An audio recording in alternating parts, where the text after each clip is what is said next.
sadistic. Murdered a man in broad day while all of us witnessed. I heard him beg for his life while he struggled to breathe. You increase the pressure with his neck under your knee. Fuck the police, we've been screaming that for years now. Fed up with the crooked law, sick of shedding tears now. Your job is to protect the service. Wanna explain how a traffic stop turned into murder? You don't deserve to hold a position of authority. Racist motherfuckers get a kick out of killing minorities. This shit is sick. Now they wanna call us tyrants. Say we violent when we fight back and organize against those who oppress us. They don't like that. We tired of brutality. We tired of brain. We tired of being casualties instead of something. No justice, no peace. We tired of asking. We tired of talking. It's time for some action. Niggas is pissed. Mamas are grieving. Kids losing parents for no apparent reason. Cops get acquitted. They back on the streets to do this shit over again. The cycle repeats. Your president say if they start looting, start. What's up? What's up? What's motherfucking up? Somebody. What y'all been up to, man? We miss y'all. We're back. Man, this what? How long has it been? About 2 months? 2 months. Almost 3 months, man. It ain't our fault, man. Understand that it ain't our fault, but we definitely miss all of y'all, each and every one of y'all, each and every last one of y'all. Thanks for reaching out. Thanks for making a post on our page. But let's get into it. Any and Everything podcast by Two Kings. King Perez, King DJ. Y'all know we back at it, man. And the crazy thing about today is we've been having a lot of shit. 3 months, man. So much shit been going on. It's been ridiculous, bro. 3 months. Epidemic. That enhanced that enhanced your social distance. You already like social distance, nigga. So I was fine in my skin with that. Right. That's how my wife was like, that shit, social distance should be anyways all day. I'm like, why? Nigga, I'm a hugger, nigga. I can't hug nobody. It's hard to give a 6-foot hug. So you think about pandemic, protests, you know. The two white guys killing a black guy. Mm-hmm. Then you had the black lady got killed. Then you had the most recent one where everybody got fed up with the Fred guy got choked out in the street. Man, this powerful, bro. Yeah, like this. And that's why I let that intro play a little bit longer. That was done by Big Gov. Shout you out. You can go on his fan page, check him out. Always making dope music. So word up to Big Gov. That's a big. That track was a big hit for our community too. Yeah, I mean, it's like how much is how much? It's you know what I'm saying? It's people starting to feel the pain because you look at it in today's time. We had so many things that happened before, but it seemed like the revolution started, then it lost power, it lost wind. You know what I'm saying? My thing is this gonna be like any other time before? When we get mad, we get upset about something, then after a couple of months, it's back to the Matrix. See, to me, is this time. I can't speak of no time before because that's before my generation. Right. But from the research and the reading and the studying that I've did, you feel me? This time is different. I think this time it's global. It's not just in that community. Yeah. It's not just in that state. Like it's in every state, every country. I was just about to say they was going crazy overseas for the same cause that's going on here. Right. So all that shows you is that we not alone.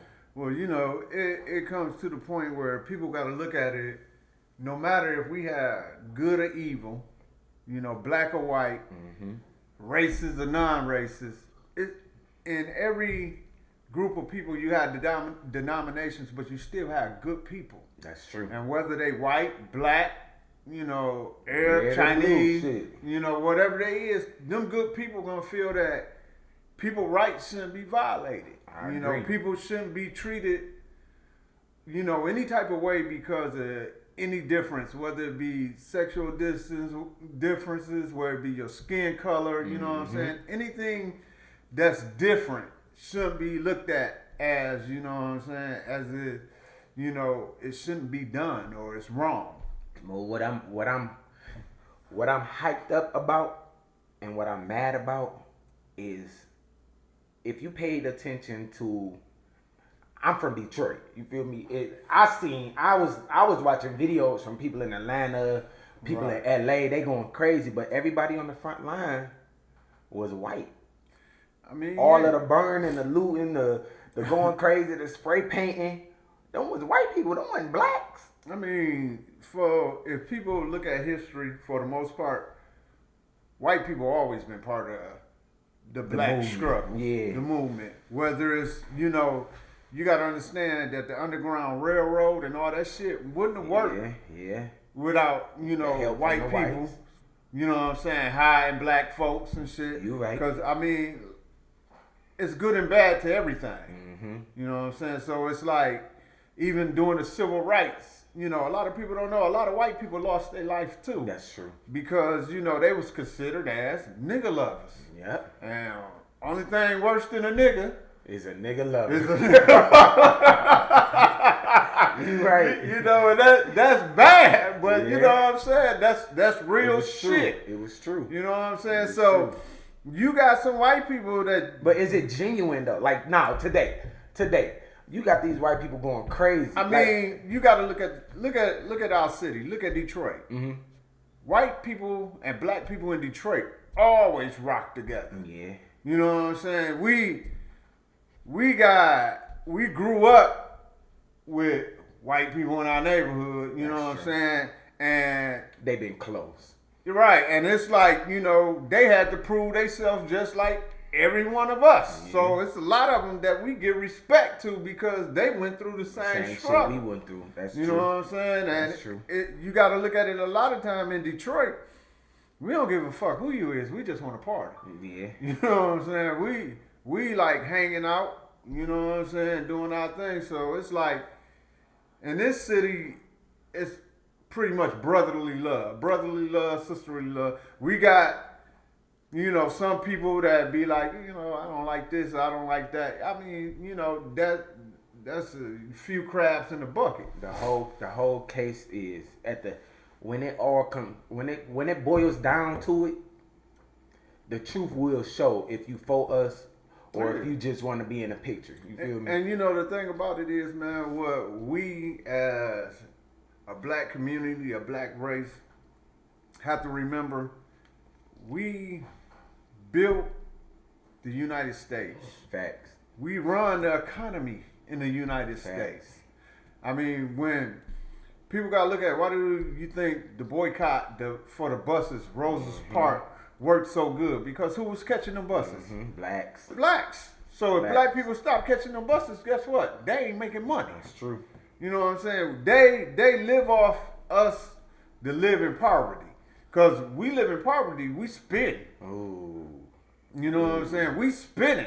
This is what I was holding a conversation, and I was telling somebody that America is made off of the black dollar. All the time. Like American is made off of the black dollar. We pay attention to the whites. The whites they're by white. Why? Because they own everything. They damn near own everything, so they don't have to really go outside of their community. Jews, what do? They cycle their dollar 7 times in before they leave outside of their community. Same thing with the Asians and the Chinese. But we so frequent to spend our money with any and everybody and say, I'm just buying a product. Okay. It's not the support. And the thing about it is, they be like, okay, I go to a black business, they rude, I hate that. no good customer service. But what people gotta understand, you go to a white business, they call the police on you. They feel that They you don't put have you out. enough money. They watch watching your you at- ass. They watching every you step as you you take. shop. I mean, it's people gotta understand, it's good and bad. Thank you. You know what I'm saying? All experience is not gonna be the same. Everybody want to based on bad experience that they had. I mean, I can understand that to a certain degree, but everybody in business that's black, It's not gonna treat you bad. It's not gonna talk to you bad. I strive myself, and I'm very prideful. I'm a black business owner, and when you encounter me as a businessman, if I'm coming out to give you an estimate, Certified Cuts LLC, call me 313-424-2277 for all your landscaping needs. Almost. No, that's Ricky Bobby. Ricky Bobby. But anyway, I pride myself on when you dealing with me, you're not dealing with the average black nigga or the average black business owner. No, I hold myself to the standards. If you don't like that I did something, address it to me and I'm gonna fix it. Exactly. Or I'm gonna dispute your pay or something. I mean, I'm to a point in life where I'm not gonna sit and argue with anybody. Nobody. What can we do to solve this problem? What's the solution? So we can put a positive taste in your Right, mouth. so we can move on. I don't want to argue. We know the problem already. Let's find a solution. Facts. You know what I'm saying? Because arguing is not going to get us anywhere. Nowhere. We're gonna be sitting there arguing forever. Being rude not gonna get you nowhere. No. Be point blank, period, or what you like or what you dislike. Shit, put a review on my page. I tell people all the time, if you don't like my work, put a review on my page. And the thing is, we as people got to learn, if we go somewhere, we don't like the service, leave. That's it. You ain't got to be nasty. You ain't got to be as Disrespectful. ignorant as the next person. Just, hey, I don't like the way you handle business, so I'm going to take my business somewhere else. I won't be using your business. But what we got to understand is, forget all of that shit, man. It's important and it's powerful for us to learn how to support our own. Because we so quick to go buy Louis, Gucci, Prada, Fendi. But dog right here selling a shirt. Perez right here selling a shirt, a whole jogging fit. And nobody wants to support them. Not saying that they don't, because they do. But nobody wants to support Perez because some bullshit. But his clothes is made from the same people that make Nike, Jordan. My thing is, when I started my clothing line, off the phase that I have daughters. Mm-hmm. I have black Nubian daughters. Mm-hmm. You know what I'm saying? I wanted to do something they can be proud of. And my daughter said to me, one day she was like, "Well, Dad, most of your customers you have are white females." and I explained to her, like, it's taste. Different people have different tastes.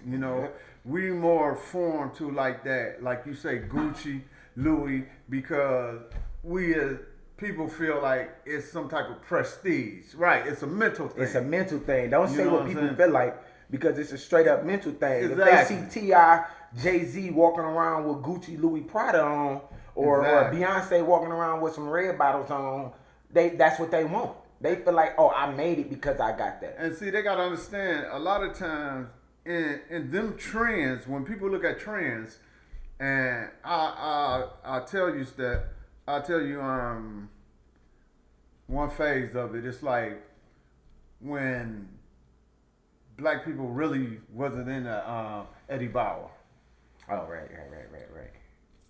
Look at the price difference to when black people got interested in Eddie Bauer. Mm-hmm. You know what I'm saying? What about Von Dutch? Remember Von Dutch? Exactly. Prime example. Remember Von Dutch? Von Dutch was heavy in the early thousands, then went out, and now it seems to be making its way back in.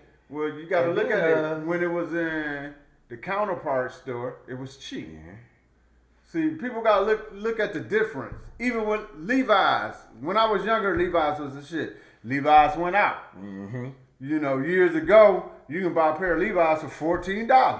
But when black folks started rocking Levi's again, them motherfuckers is $78. You can't buy a pair of pants for $14. I don't know where you get it from. I mean, just Levi's wasn't selling in the black community. Yeah, it wasn't. They just started back selling in the black community probably, last 10, 15 years. Yeah, I mean, but you go look at a pair of Levi's, $17, $18, They used to sell $19. Levi's. They used to sell Levi's in Target and Kmart. Right. They don't sell them no more. Now, shit, some black person threw them on their ass. Somebody seen it, and guess what? We wearing Levi's. We are the dominant figure. We are, like they say, They love our culture. They And they love love our our hip fashion. hop. They love Yeah. our fashion, but they don't love us. Yeah. They don't.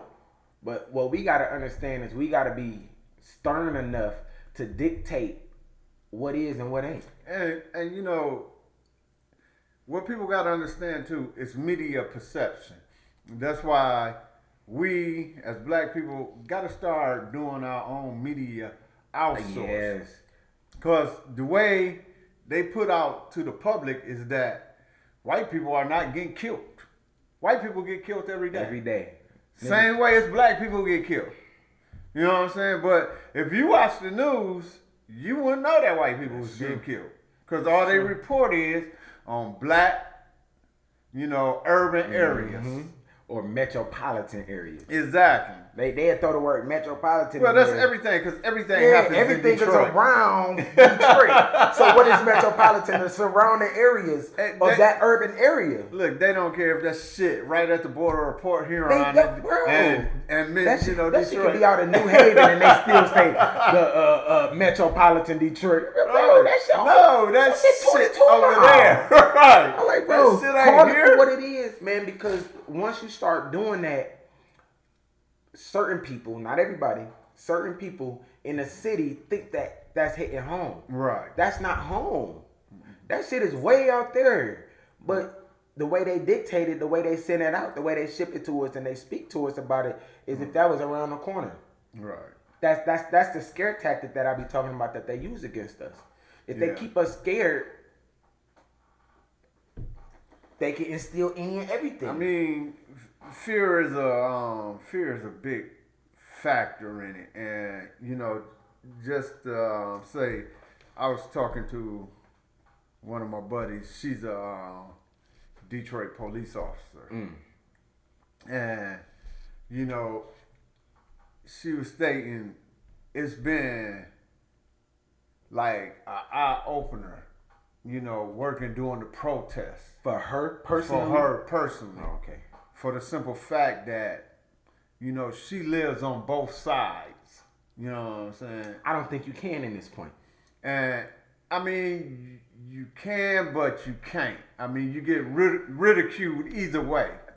You know what I'm saying? Ridiculed, you're going to get on both sides of the fence. You're going to get it. This me. Black turn blue.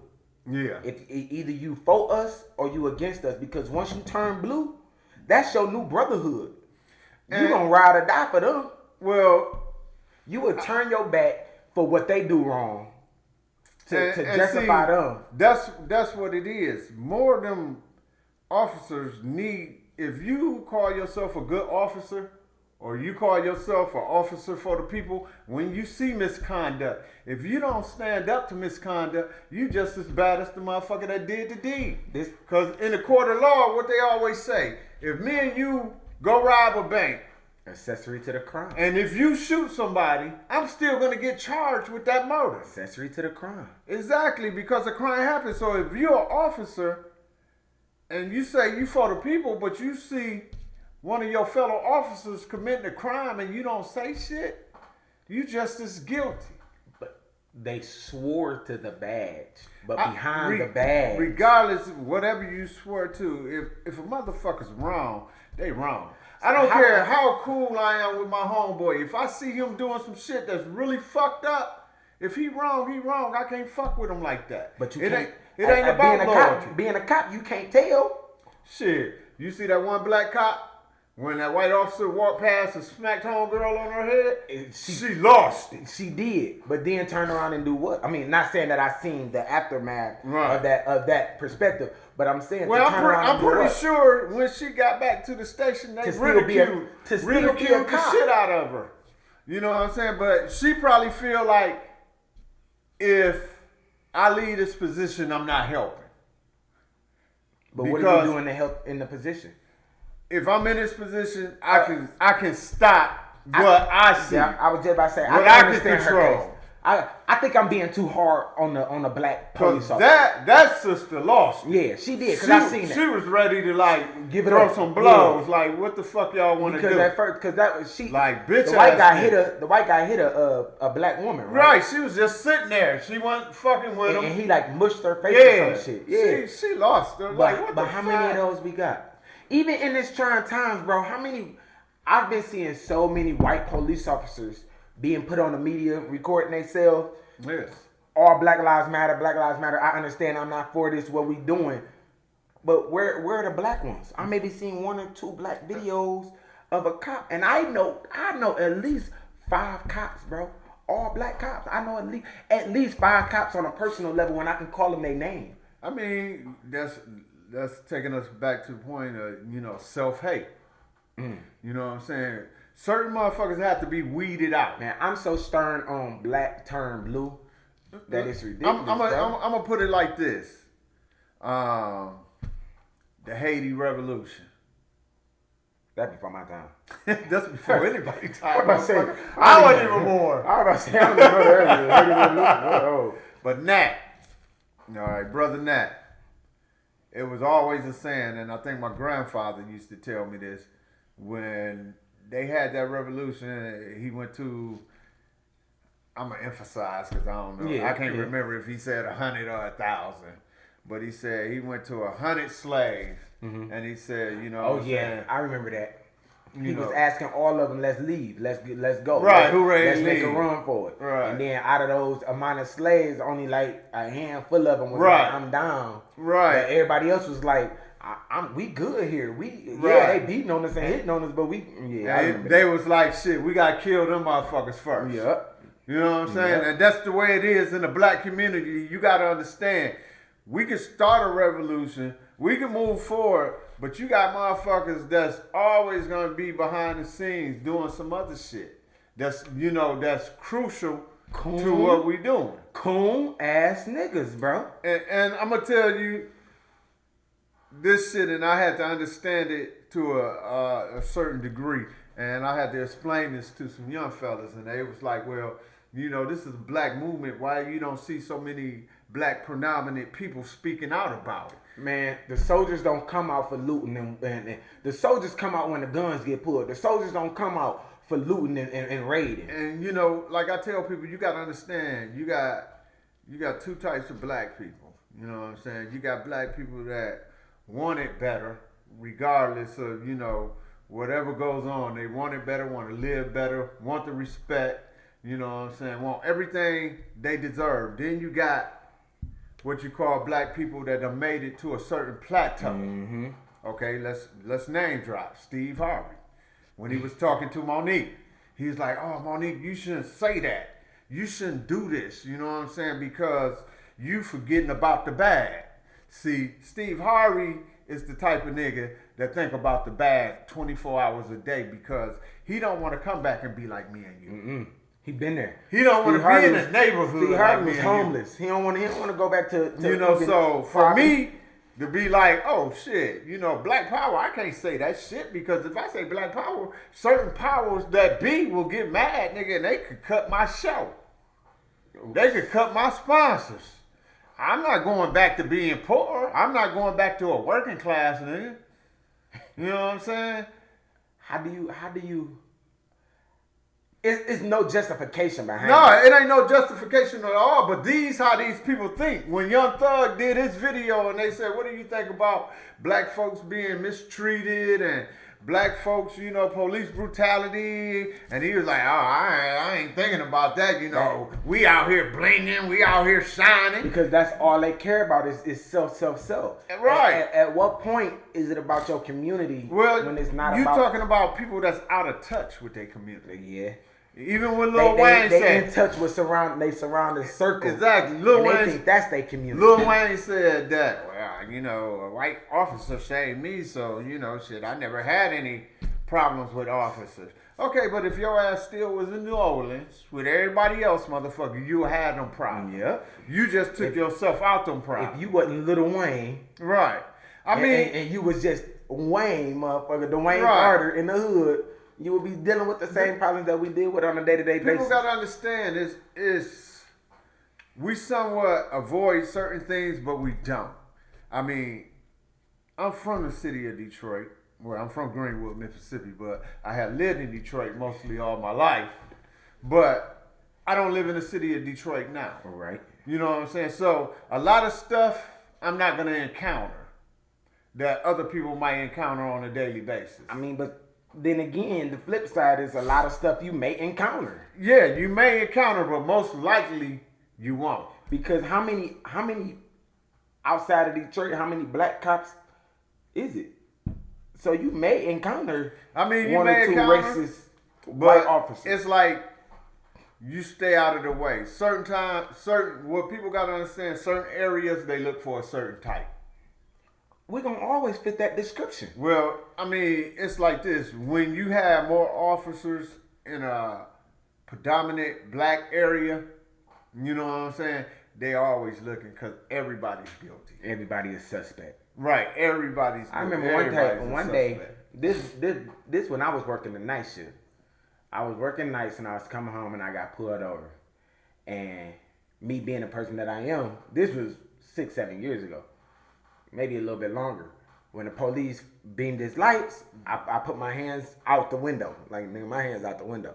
It's dark, nigga. I'm trying to go hold on my kids. Right. My kid at the time. So my hands out the window. He walks up. He said, put your fucking... I kid you not. This is exactly his words. Put your fucking hands down. Ain't no cameras on you. This ain't fucking TV. I kid you. I said, bro, this is exactly my words. Bro, I'm looking out for your life and mine too. He said, if anybody need to look out, they need to be looking out for your life. I just shut up. Like, give my ticket, bro. And still end up not even getting a ticket. I ain't even get a ticket. Right down Van Dyke 696. I kid you not. Going back to the hood. That was, I remember that. So I've had more racial encounterments being across 8 Mile than being in Detroit. And that might be true. To a certain degree, yeah. They don't want us across. They don't want us over there. They don't. A lot of people. Now they pushing us out. Right. You know, they trying to get that dirt in that water. A lot of people would say, you know, in Detroit, they don't fuck with you. You know what I'm saying? If you ain't really did nothing scurvy, they not really fucking with you. So yeah, I can see you saying, you know, they more pressed when you cross 8 Mile because they looking at you like, what the fuck are you doing out here? And then you got those cops that's cops, but they scared. Yeah. I call them bitch ass cops. You cannot be a cop protecting and serving and you scared of my skin complexion, whether you my skin complexion or you not my skin complexion. If you scared, bro, how can you're not protecting and serving. You scared. But I don't understand. You scared, but you come at me aggressively, and when I get aggressive back at you, it's wrong. You know what I'm saying? Yeah, it's wrong. So then you get to the point where you abuse your power. You abuse who I am as a man or a female or a person, period, to treat me like you choose to because you had behind a badge, bro.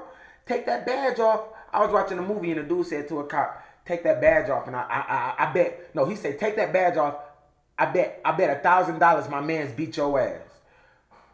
As I watched the movie, his dog was beating dog ass. And he was a cop. He took his badge off, took his belt off, and the cop was getting his ass beat. But what the cop ended up doing?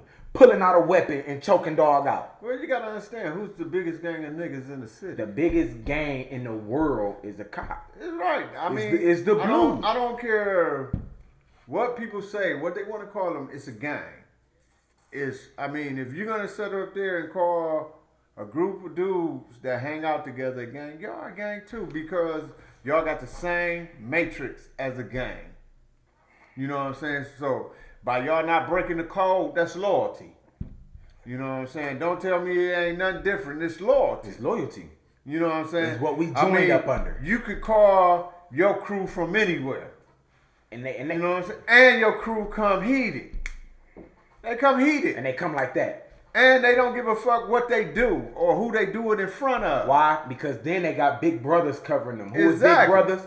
Judges. So, why not? They are a gang. And there's nothing we can do about it until it's reform. It ain't nothing but the slave patrol. And we gotta start shooting. policing our own community. I mean, but then we get I mean, shut down because that's what the Bloods and the Crips was. The thing is, we don't have to get shut down. We let shit get shut down. Because, I mean, the truth of the matter is, Black Panthers, they had to kill them motherfuckers. Yeah. That's the only way they, shut that chapter down. Yeah. They had to kill. But see, if we get to the point where we don't give a fuck. See, what people got to understand, and I'll take this back, how white people got here to the United States, because they didn't want to, live under the British and the Europe colony that said, hey, we're going to tax you, we the king and the queen, we're going to do what the fuck we want to do, and if you don't like it, too bad. Live up under us. So they was like, fuck it. It's a family. We about to bust up, find us a new land where we ain't got to deal with your shit. We have a Democrat and Republican party, and we have a president, and we'll rule under that shit. Mm-hmm. So British didn't like that shit. Europe didn't like that shit. So they was like, we gonna come take y'all shit. They said, no, the fuck you not. Mm-hmm. Nigga, we'll die before we let y'all take this shit. And see, that's what black folks have to do. When they send them motherfucking 700 police out, it gotta be 2,000 niggas that say, I'm ready to die, I'm ready to die for what's behind mine. Y'all showed up with y'all motherfucking guns and shields. I'm showing up with mine. We showed up. So if y'all got 700 motherfuckers out here in the street, we got 700 motherfuckers out in the street. But then you know what some niggas say? They was trained to shoot and kill. What was we trained to do? Well, you gotta arm yourself. You need to fucking train yourself. You gotta arm yourself, bro. Cause see, if this world go into martial law and motherfuckers just start shooting and looting and shit, really shooting and looting, a lot of these black motherfuckers that walk around with their pants sagging and shit, they ain't gonna be and able the motherfucking do-rags, them niggas gonna be dead. They gonna be dead. Them motherfuckers gonna be dead. They gonna be able to turn around and see. They gonna be, all them motherfuckers that went to like Sam's Club and shit and loaded up on tissue and food, I'll be taking that shit. Nigga, empty that motherfucking crib. I think that it's expected. And I'm gonna use the word expected because I don't want to put no names out there. But the thing about it is, call the National Guards, motherfucker. We the National Guards. But I think that the martial law is expected. But what people gotta understand, just like the president saying, I'm about to call the motherfucking National Guard. Don't you know it's a lot of KKKs and motherfuckers already got militias and shit? Mm-hmm. These motherfuckers stay on their base and train every day, all day, and then they waiting on an opportunity. Then they train their kids. Train their kids, anybody they can recruit. These motherfuckers got military weapons. Mm-hmm. These motherfuckers got everything. Until we understand that one day this life we living is gonna change and this shit ain't no joke. It's gonna turn up. Cause I tell people this, and you done heard me say this for years. This shit ain't no joke, motherfucker. I'm ready. Like I tell motherfuckers, when I load up on artillery, you was one of the ones who made me get ready. You with a few other ones. You were one of the ones who I listened, sat up and talked, and you kept on saying, "You got a gun, you got a gun, you got a." That made me go out to get something and make sure my paperwork was right behind what I had. People don't understand. Like I tell people, if I'm lawfully doing what the fuck I'm supposed to do, and if you're an officer and you doing something that I feel that's threatening my life, I will shoot your ass. Mm-hmm. I don't give a fuck, because I'd rather go to court and get judged by 12 than carried by motherfucking 6. I'm legal. I got kids. I'm not risking my life. I'm not doing shit. Nothing that I'm not. So if I feel that you're an officer and I'm holding you to a higher degree, I'm holding you higher as authority, your fire standards, as and authority, shit, as authority. And if you act in any way outside that and you grab that motherfucking gun, I don't give a fuck you got a badge or not. You get shot. At the end of the day, you a man just like I'm a man. Exactly. You might as well call your fucking homeboys because it's going down. You know what I'm saying? You're not fucking with me. You're not fucking with my kids. And that's the blank reality of fucking life. Black people has been letting too many people fuck with their way of life. Fuck over their kids. Fuck over their family. Unjustifiably. Nigga, if I don't give a fuck who you are. If you assault my wife, or my kids. I'm assaulting your ass. This how I feel. And it's on, nigga. It ain't like going to court. We not going to court and it's over. Once I know your badge number and I know your fucking name, nigga, this deeper than the fucking court system. Cause I'm not going to no authority. Right, I'm not letting up. I'm looking you up. I'm coming for your ass. I'm looking nigga. you up, bro. I don't give a fuck. They You don't choke have my wife address. out.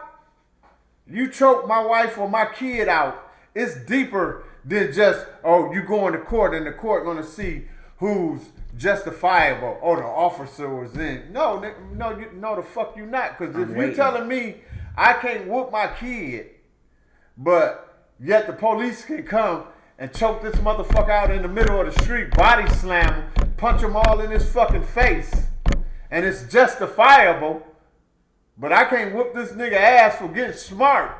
And that's what You must be out your goddamn mind. Allow me to deal with my shit at home, so y'all won't have to maliciously deal with my shit them outside the street. Because if I teach them to respect authority, you ain't got to worry about them respecting authority out in the street. Because that's what they gonna do. Because he already That's know. what they were taught. Exactly. If you telling me I can't discipline at home, but y'all can discipline out in the street, what shit is that? How do that even make Because sense? people got to understand, if the nigga down the street smack the shit out your daughter, you going to see that motherfucker. I'm going to see that motherfucker. So that's the same thing. If a cop smack the shit out my daughter, I'm going to see his that ass. motherfucker. I don't care who he is See, they got to understand, I'm not that nigga you fuck with. at all. I don't. I'm very peaceful. It don't I'm matter very who you calm. are at that point. Exactly. I don't like drama. I don't do drama. I don't like fucking with people. I don't fuck with people. But if you come don't inside my comfort zone and fuck with me, I give you hell. You gonna That's- call the police. That's what I mean about that inner community. Don't bother my inner community, and I won't bother you. Don't bother nobody that I'm around, and I won't bother you. Period. Exactly. Because once you go to putting your hands on or being rude or disrespectful, I'm your first nigga to stand up. I don't give a fuck who you are. The ones that know me know how I am. I'm quiet. I ain't quiet, but and that I'm not drama. But I'm for that rah-rah. I'm definitely for that rah-rah when that shit get brought to me. And the same thing, you know, is contact with the young ladies. A lot of young ladies say that, you know, black men ain't shit. No, you pick ain't shit niggas. Thank and you. you got to understand that. Motherfuckers be like, this motherfucker don't take care of his kid. Well, he didn't take care of the motherfuckers he had before he fucked you. You know what I'm saying? So, I mean, where's your self-esteem about your fucking self? Let me tell you what a motherfucker said. And see, what women got to understand, ain't no nigga got you pregnant. You got yourself pregnant. Because before a nigga even climbed on top of you, you knew that you didn't have no birth control in your system. You knew that the nigga wasn't wearing a condom. And you knew that the nigga didn't have no job, but he hustled a little weed on the side. Just like I knew the consequences, you knew them just as well. Exactly. This shit ain't rocket science. So don't tell me a nigga ain't shit, then you sitting there on Section 8, welfare and child support. No, bitch, you ain't shit. You ain't shit. You know You what I'm just saying? as ain't shit as I am. Right. I mean, y'all two ain't shit motherfuckers, so y'all don't need to be down at court. Y'all motherfuckers need to be helping each other out and counseling each other so y'all can get y'all shit trying to right. get y'all own understanding amongst each other. All right. I mean, stop calling niggas shit. Stop saying your baby daddy ain't shit. This is the motherfucker you picked.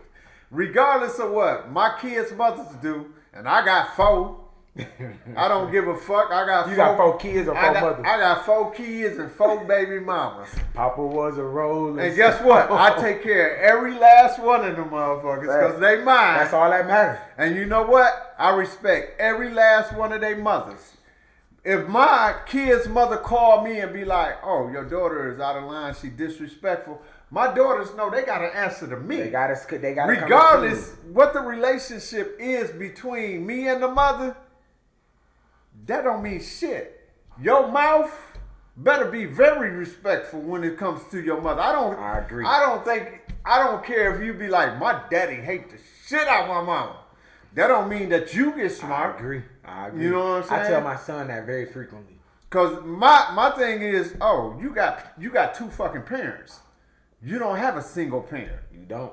So I don't give a fuck how mad your mama get at me. Guess what? If you get out of line, your mama calling me. She on that phone. Or Exactly. Shooting that, check your kid. And see, you know, like I tell people, they gotta understand this is a village. You know what I'm saying? When I had kids, Yours is or mine is a I was village. about to say.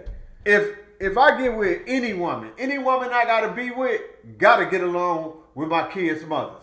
My kids' mothers, if they get disrespectful, and they not disrespectful young ladies, they get disrespectful, I put them in their place. Young. Well, shit, they getting older, but I call them young ladies to make them feel good. Because I'm like that. But if they get disrespectful, I put them in their place. But As any you woman that I deal with, any woman that's going to be with me, if they don't get along with my kid's mother, I can't fuck with you. I don't have drama in my life. Mm-hmm. My kids' mothers know that I don't like drama. Mm-hmm. I have grown kids. I have younger kids. Never had a problem. If I have a problem, Never had a problem. I had a problem with the youngest mother. You know what I did when I had a problem with the youngest mother? What's that? I took her ass to court and got custody of my daughter. So, you know what I'm saying? I've never been afraid for child support because they're going to take fucking child support anyway. You still got to support your kid. I don't Regardless. give a fuck what the mother do with the money. I don't care if she take the money and smoke cigarettes out of her fucking vagina. You did your fucking P part. on tip today. P on tip. You know, my thing is, I don't give a fuck what you do with the money. I know the money's been paid. I know I'm taking care of my part. Right. So if you, a motherfucking slug, a slum, a ghetto rat asshole, and you just take the money and fuck it over, that's your problem. That's on you. You know what I'm saying? I know I do my part because I've been in instance where I paid child support and still did a lot of shit for my kids. And that's just me. You know what I'm saying? I'd be like, you know, my kids want certain shit from me, so I mean, I'ma you there, get you certain obviously shit gonna, you from ain't gonna say ask your mama because you Right. gonna take care of it. Because I tell motherfuckers, it's never been a day, a week, a second where I've been out of my kids' life where they be like, I call my daddy and I can't reach him.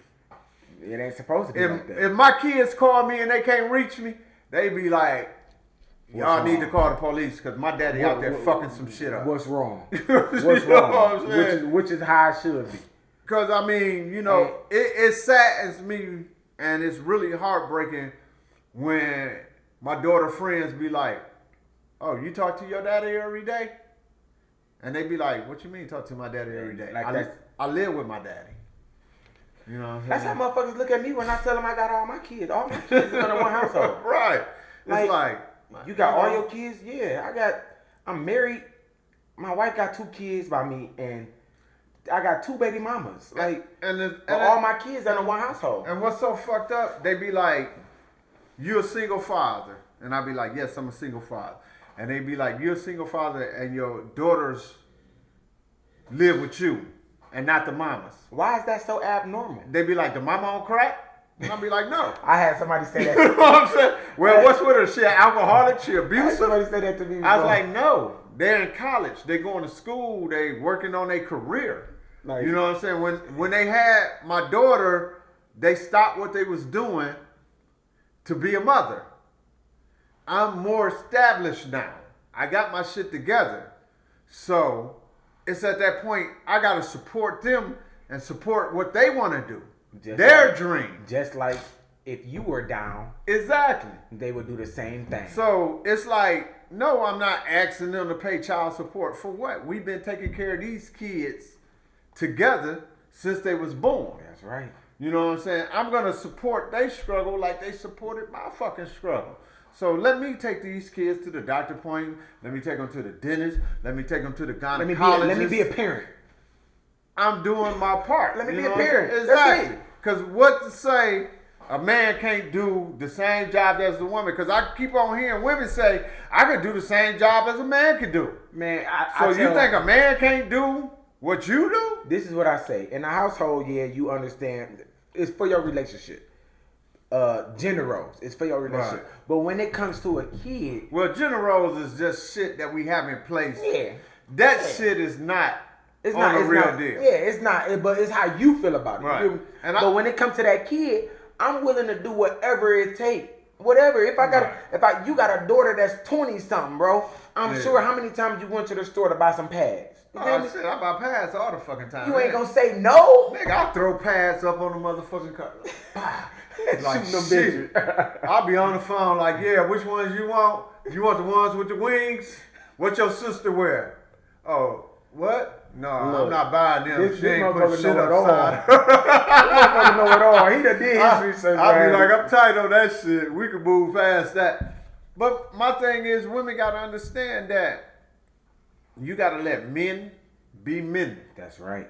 If you fucking with somebody and they not putting themselves in a situation, hey nigga, where your kids at? That's right. I've been fucking with you for like 3 or 4 weeks and I ain't never seen your kids over. It ain't even gotta. I ain't hear you even speak on your kids. Right. So like, oh shit, no. Cause I mean, you want a motherfucker to be proactive in their kid's life. To boil everything down, weak men can't build strong kids. You're not kings if you're not taking care of your motherfucking kids. A weak household build weak individuals. Exactly. A strong-minded person can build. This is what my son 9, my oldest 9. His name Dayline. If you know me, y'all, I was his first 1, 2, 3, 4, 5, 6. My son's first 6 years, I was hard on him. Why? Everybody, why you so hard on him? He only 1, he only 3, he only 6. I want him to understand the system that I got set in place, just like he gonna understand that video game. Just like he gonna understand that TV show, that song that he remember. I want him to understand this system.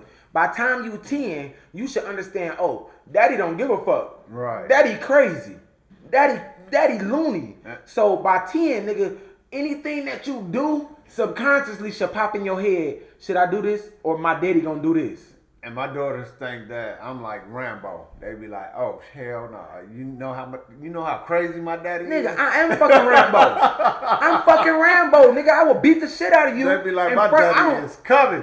That motherfucker crazy. Hell no, I'm not doing shit. Man, But I'll y'all- tell you some motherfucking stories, And bro. my young fellas, my younger dudes, my young generation, y'all gotta understand. And I had to understand this too. And I had to overcome this.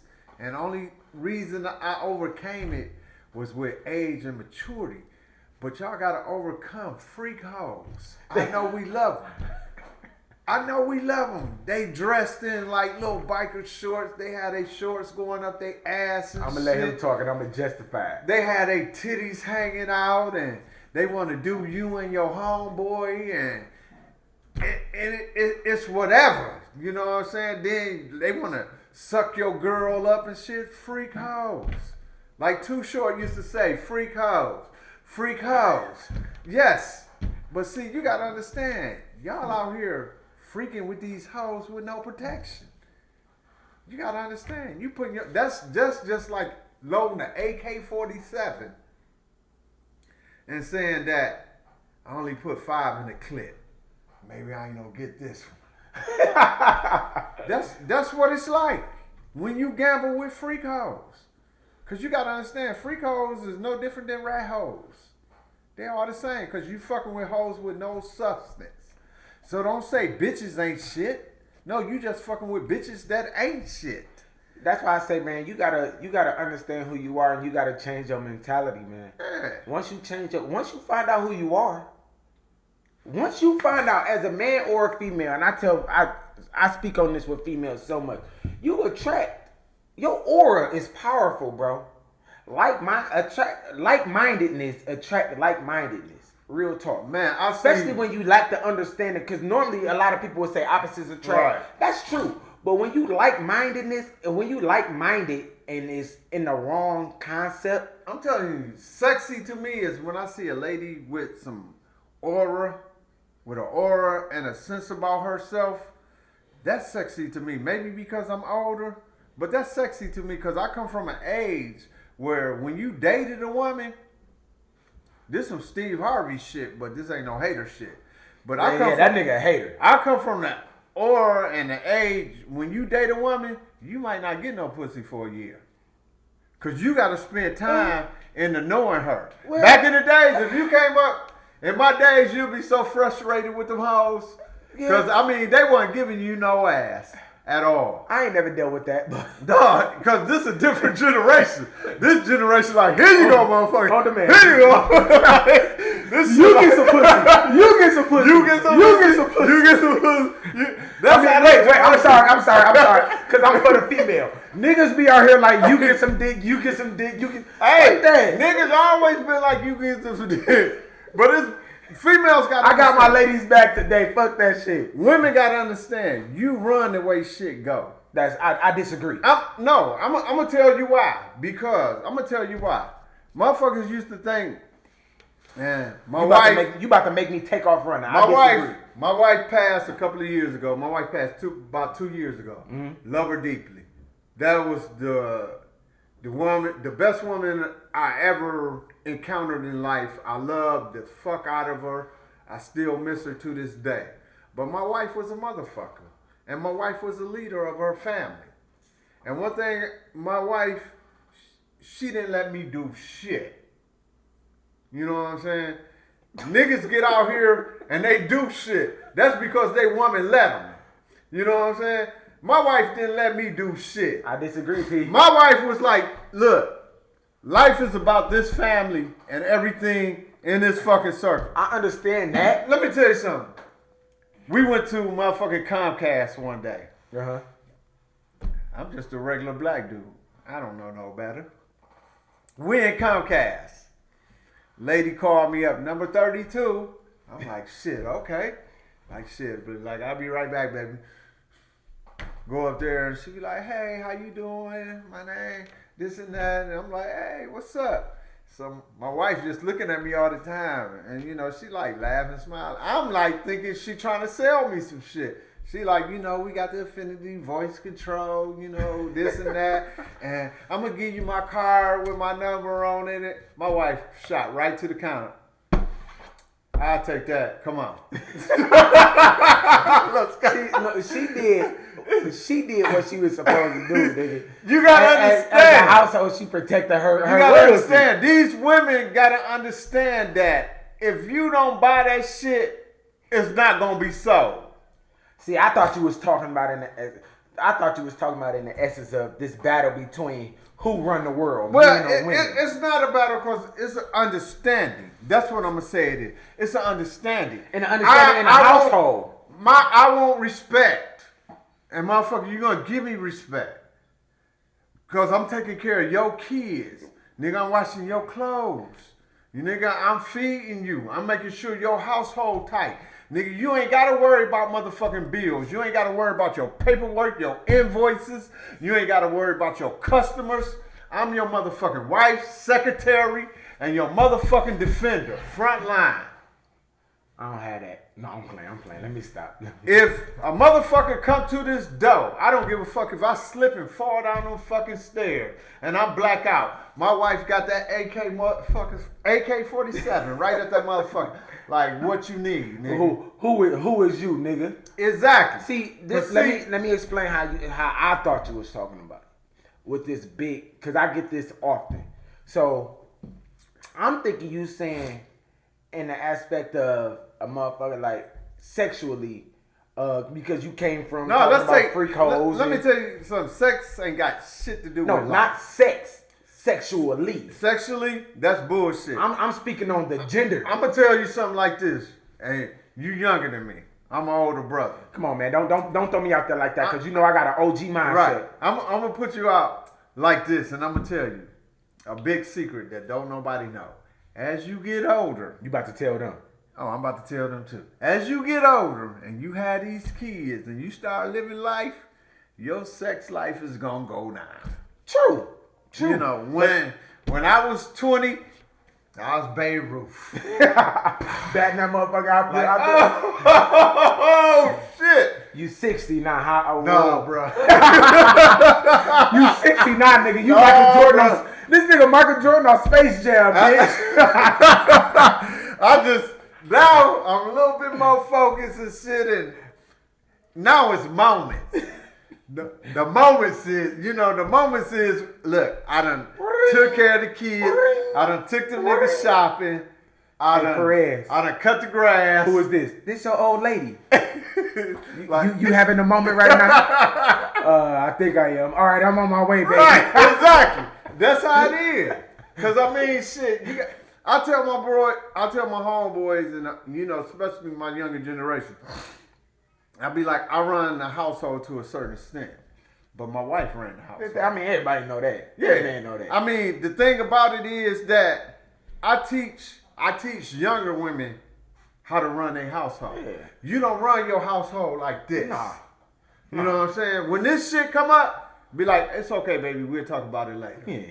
I'm about to go cook some dinner real quick. You want something? I got you. Exactly. Man, we because don't- yeah. you know what I'm saying? That correlation of when you quiet and you don't talk about that shit and nag about it, you come back to your man later on like, hey, baby, you know, like we was talking about that early.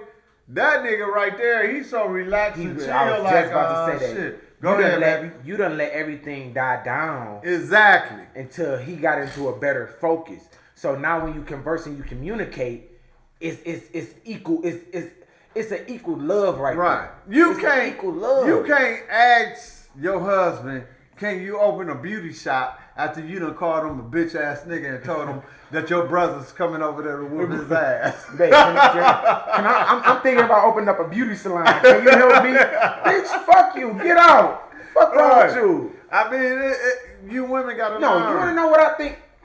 And this is honest. Like, it's not enough men.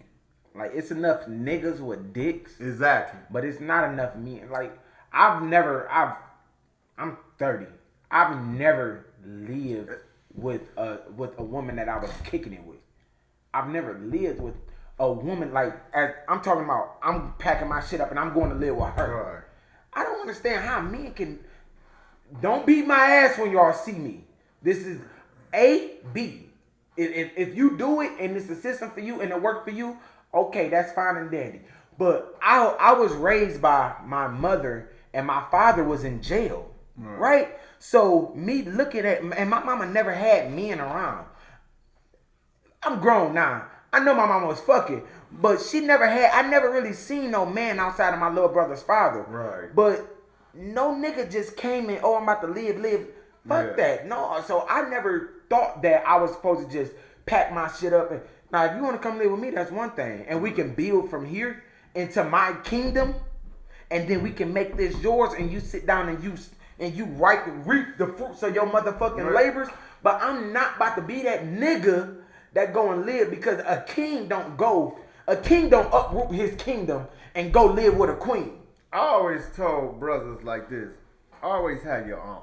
Always. A motherfucker can't kick you out your own shit. Now, if I got my shit and you got your shit, and just so happen your shit better than my shit, and then I come and live with you, but I'm taking my shit and I'm making it make us money. A man should never live with a woman. You know why I say that? For the simple fact, if you a man, and if you any type of man, and this not on no tricking shit or no hoe shit, you got to understand, regardless of what a woman makes or what a woman have, when you care for a woman, you take care of her in a certain type of way.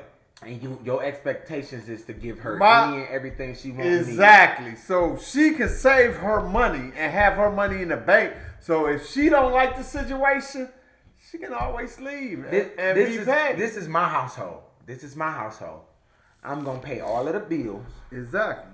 But my wife gonna take her income and she's gonna take care of the land of the law. What's the land of the law? What the law of the land? Making sure food good. Exactly. Toilet tissue, all of that shit. I don't need a one for nothing. I don't buy socks and drawers.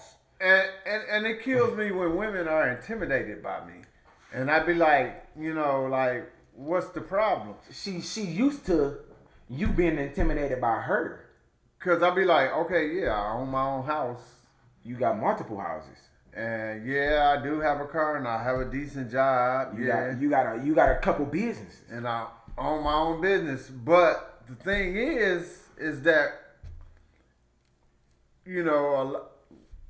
the people that talking, bro. The people that talking. The people that mentored me always told me to have my own. So my thing is that I don't want you to feel like you got to come to the table with just pussy. Because, I mean, you know, that's not going to win me over. I can buy pussy for $40. You know what I'm saying?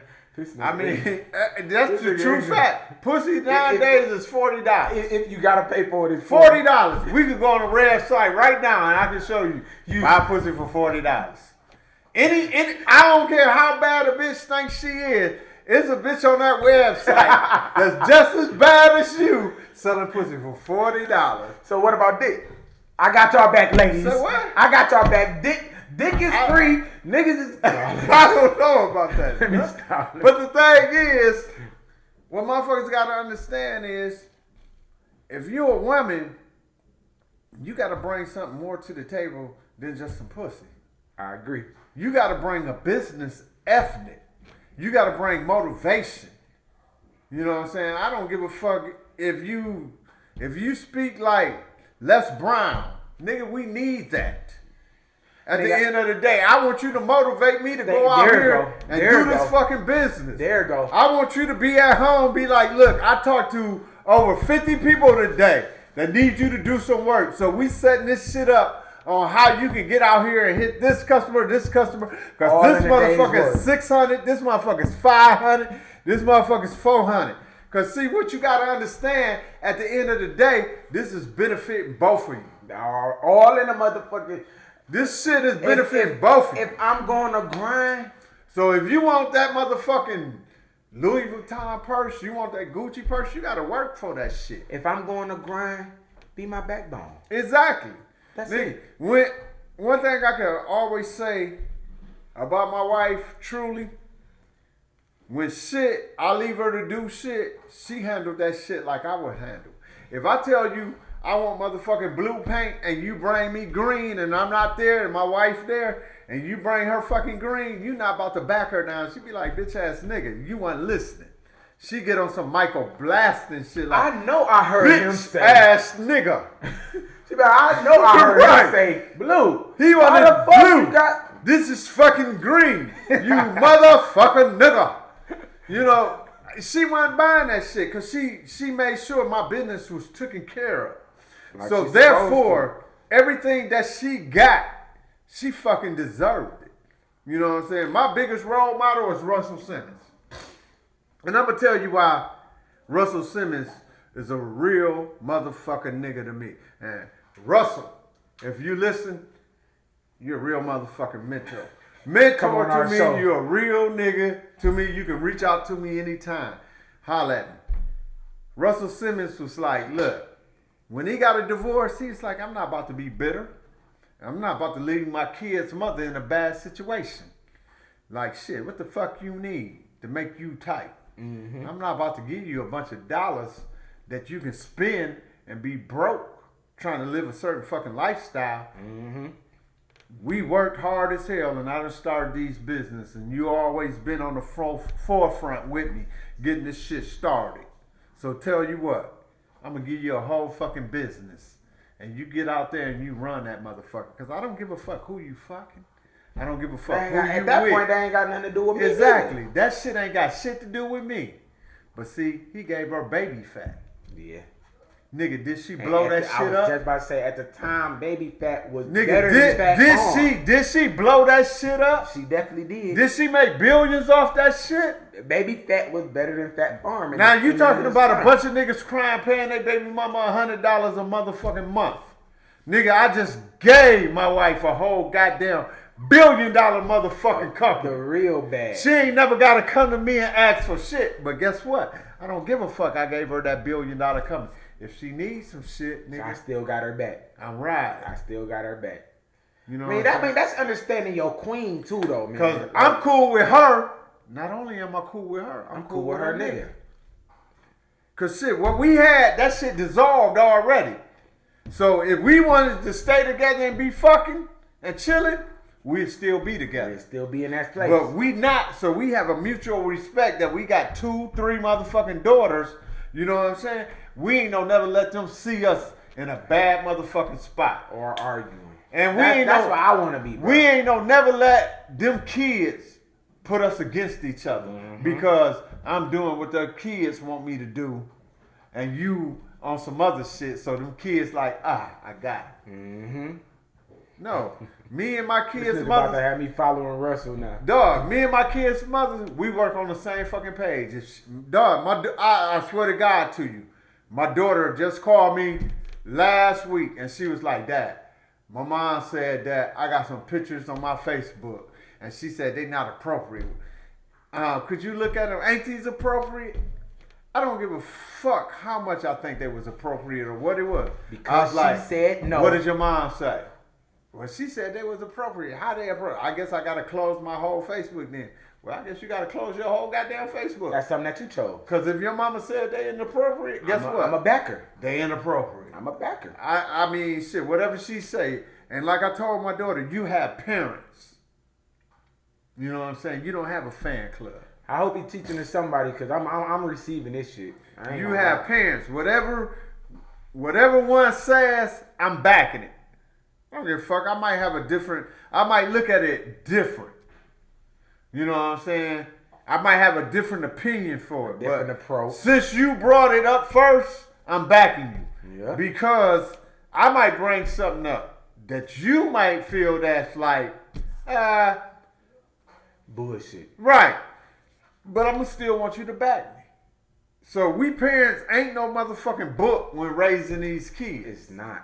So we got to have each other back. When we come to the forefront, like, look, I don't want my daughter doing that shit. Okay, I got your back. Let's run it then. I like that. You know what I'm saying? It got to be that way. We got to find that medium because if I say that, you know, I don't want my daughter wearing biker shorts and she only 16. Ain't nothing wrong with no biker shorts. She can show her ass. I don't want no grown man looking at my daughter's ass. Hell no. You know what I'm saying? So I don't want my kid going over to your house to get away with shit that you know I don't like. That I definitely don't approve. Exactly. And with that being said, this is how we change that generational thinking of everything is okay. Because if you pay attention to our kids now, they got an I don't give a fuck attitude. Right. They do. And that's because these parents is not working together. They need to work together. I don't if give a they see fuck. that shit in the household that Exactly. my mom or my daddy is doing this and this and that, or my daddy ain't around, nigga, that causes them to rebel in other places. Hey, I don't give a damn how, as parents, you don't like each other. You got to start working together. Boy, to raise your kids. That shit registering. Because you got to understand, this generation is totally fucking different. It is. They dealing with different issues that we deal with. I disagree. I think it's the same shit, just a different way. I mean, because everything elevate. But what you got to understand that with the internet, YouTube, I mean, Facebook. that's what I mean by everything elevate. Everything is more upfront now. I was just about to say. You know what I'm so saying? it's a lens that's on the shit, right? but it's just the lens is so close because we got social media. Right. In your days, y'all didn't have in your age, you had that phone that you tap on, that not the rotary phone. Go behind the rotary. Go behind the rotary phone. You talking that's about what some you had. Abraham Lincoln shit. That's your age. You talking about? Well, our age, we got Morse code and shit. You got all of it. That's what y'all had. No, we ain't had no Morse code. Oh, bro, whatever y'all. This nigga like that shit. You gotta read shit. You gotta. You don't do this. No, you gotta. We had AOL. That shit take forever to come out. But now everything is so It's magnified. rapid. Yeah. If it happened right then, you could, bam. I could take this and do this and It'd then be shoot millions it, of people. and everybody see it. But back Exactly. then it wasn't like that. Right. So okay, like this is what I hate. I hate this shit with a fucking passion. If I'm gonna discipline my kids, I'm not gonna discipline my kids with a camera on me. No, I'm not gonna do that. Intentionally. No. It's one thing if I'm beating my kid ass and he just so happened or she just so happened to get her ass beat in a store, Right. and I get caught. That's one thing. But I'm not about to, you hold this phone. Yeah, I'm going live for. Nah, fuck that shit. That shit. You a weak ass parent for doing that shit, and you embarrassing your kid, and you Exactly. opening up a fucking door for your kid to get killed or commit suicide because your dumbass thinking, your dumbass train of thought, you dumbass motherfucker. Man, you should I hate that shit. You should never put your kids on front. You should never embarrass your kid to that. Right in front of their peers. Because you always want them to have a strong, you know what I'm saying? And nowadays it's much more sensitive. Right. The society is much more sensitive in the current events and the views that's going on. Right. So if I'm whooping on my kid and his class see that shit and they talks about him, right. Who do he have to talk about? Who do he have to talk to? That's not doing them any good. You hurting him. Damage. So that's when you come home and you see your kid hanging from a string in a basement, right. Because you beat his ass, and the note say, "This is because you beat my ass." And y'all some weak ass kids. No, not y'all, them. Cause back in the day, nigga, I was child abused. I got tied up to hot water tanks, tied up to dryers, tied up to chairs, with a stitcher cord. Dude, what I can't understand, motherfuckers gotta understand. I done been beat into a bachelor's degree. I done been beat into owning my own business. I done been beat into raising my kids right. My mama used to say this to me. She says, this is what my mother used to say. My mama used to say, I used to get my ass beat and I turned out to be perfectly fine. Exactly. A generation down the line, I'm here to say, I used to get my ass beat and I turned out perfectly fine. These people will tell you, psychiatrists say, oh, if you beat your kids, you just teaching them to do violence. Wait. I'm not violent for shit. Wait, we not encouraging or enhancing the. No, I'm just saying, discipline is discipline. Discipline is discipline. I mean, you gotta. Now, it's a form of discipline, right? You gotta let them understand. Don't take that shit too extreme. People gotta understand. For even as adults, anything that we do, you know what I'm saying? Anything that we do, we gotta, face the music for that shit. That's true. So these kids gotta know anything that you do, it's a repercussion. If you do a crime, it's a repercussion. That's true. You going to jail. If you kill somebody, it's a repercussion. You get the death penalty. So I'm gonna check that shit at home. Exactly. Why am I raising my kid that it ain't no repercussion for nothing that you do? It's a repercussion, even if I'm 40-something years old. If you do something I do something, it's a repercussion. So why am I teaching my kids that it ain't a repercussion? I'm 40 for something. I'm 40. But that's the thing, like, we gotta understand. It's trust and believe me, it's a way that you discipline your kid. Like I said, bro, I remember one time, and I remember this shit so vividly. Me and my uncle got into a fight at my grandma's house, and I beat him up, right? When I beat him up, my grandma told my mama. My mama came and picked us up. We got home. My mama was whooping me in the room. I took off running. My mama caught me. I don't know how she caught me. My mama caught me in the living room, slammed me, choked me out. All I remember was waking up to that. When I woke up, oh, you good? Yes. And still kept on whooping my ass. You feel me? That's what I remember. But yet it's still like, was that right or wrong? That's up for her discretion to figure out was that right or wrong. Well, you gotta understand, in that time and era, them days and times, my mother used to be like, I hate a liar, I hate a thief. I never been a liar and a thief. That's rule number one in my household. I never been a liar and a thief. You know what I'm saying? Because my mother didn't play that shit. I also grew up with an understanding that regardless of whatever I did in life, and a lot of people know me, I did some wrong ass shit. But whatever I did in life, my shit was like, I'm only taking it to this limit because the way I was raised is, you know what I'm saying? Mm-hmm. You don't fuck around. Mm-hmm. You know what I'm saying? I know the shit that I can get away with, and I know the shit that I can't get away with. Sometimes I test the limits. Exactly. And that's when she brought me back to motherfucking reality. Exactly. That's when she brought me back to reality. But outside of that, motherfucker, is we had to learn how to control our own children. Yeah, it wouldn't be a day in motherfucking cold hell that I balked up to my mama like I balk up to a nigga in the street. I was always, nigga, I was in 11th grade and I was standing in the door and I was holding my hands on the door like this. My mama walked up under my arm. She stopped. She came right here. My mama came right here. I was standing up. She kept on walking. She turned around, smacked the shit out of me, hit me right, back smacked me, hit me right here. This is how I felt it, right here.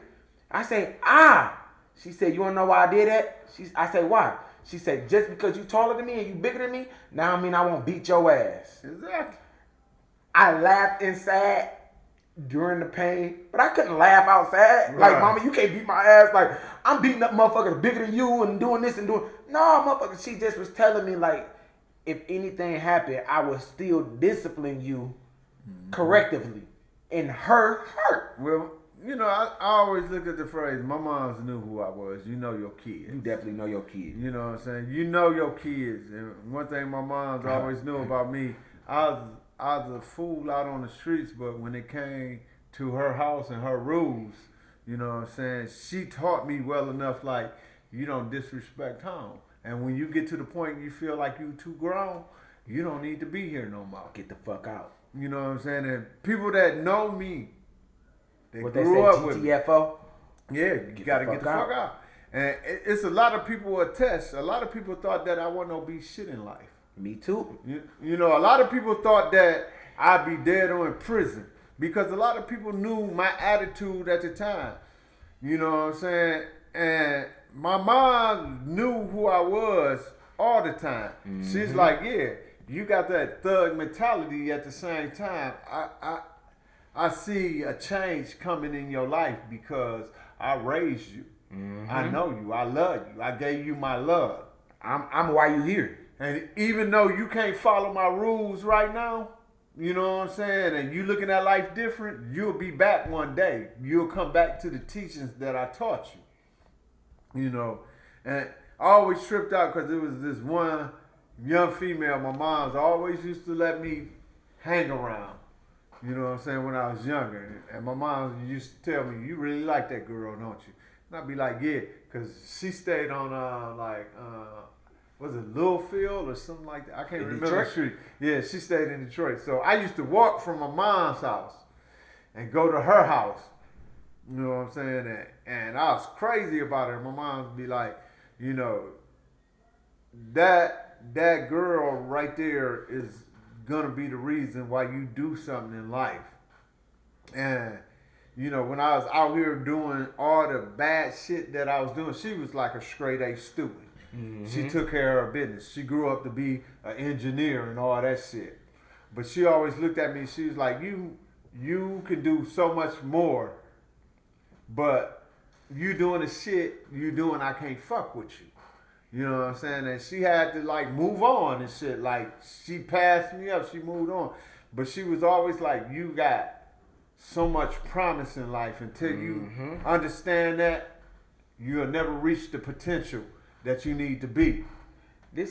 I'm gonna say this, and the only reason I'm saying this is because what you just said came from a woman, and what I'm about to say, it came from my mother, but it still came from a woman. I'm gonna say two things. First, I'm gonna say this: women look at us and they see the potential, they see the understanding, they see what it could be. Right. So when I was young, my mama used to always ask me like random ass bullshit ass questions. Like, I mean, not bullshit ass questions, but she asked me like, do you want to be? She asked me like, do you want to learn how to cut hair?